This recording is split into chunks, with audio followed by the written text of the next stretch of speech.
ladies and gentlemen.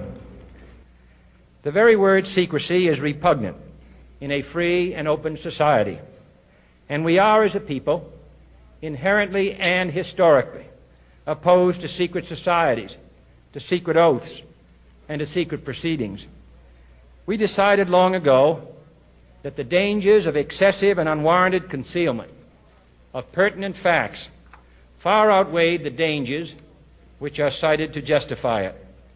Even today, there is little value in opposing the threat of a closed society by imitating its arbitrary restrictions. Even today, there is little value in ensuring the survival of our nation if our traditions do not survive with it. And there is very grave danger that an announced need for increased security will be seized upon by those anxious to expand its meaning to the very limits of official censorship and concealment. That I do not intend to permit to the extent that it's in my control. And no official of my administration, whether his rank is high or low, civilian or military, should interpret my words here tonight as an excuse to censor the news, to stifle dissent, to cover up our mistakes, or to withhold from the press and the public the facts they deserve to know. For we are opposed around the world by a monolithic and ruthless conspiracy that relies primarily on covert means for expanding its sphere of influence, on infiltration instead of invasion, on subversion instead of elections, on intimidation instead of free choice, on guerrillas by night instead of armies by day.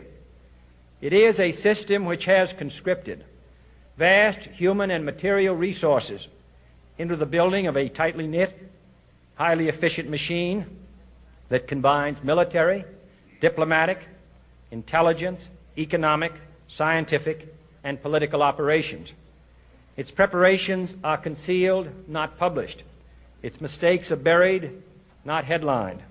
Its dissenters are silenced, not praised. No expenditure is questioned, no rumor is printed, no secret is revealed. No president should fear public scrutiny of his program, for from that scrutiny comes understanding, and from that understanding comes support or opposition, and both are necessary. I am not asking your newspapers to support an administration, but I am asking your help in the tremendous task of informing and alerting the American people. For I have complete confidence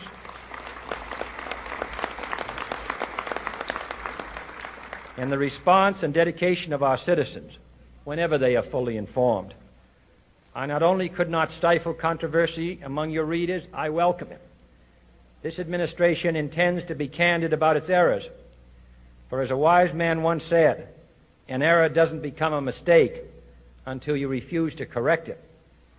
We intend to accept full responsibility for our errors, and we expect you to point them out when we miss them.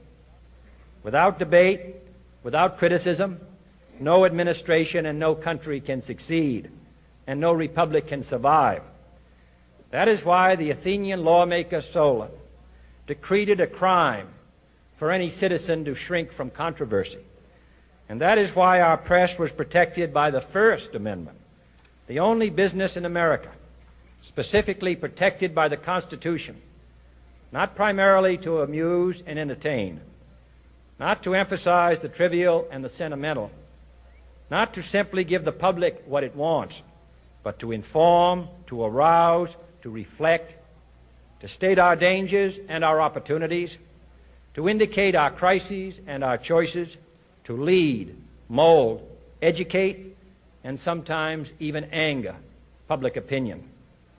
This means greater coverage and analysis of international news, for it is no longer far away and foreign, but close at hand and local. It means greater attention to improved understanding of the news, as well as improved transmission.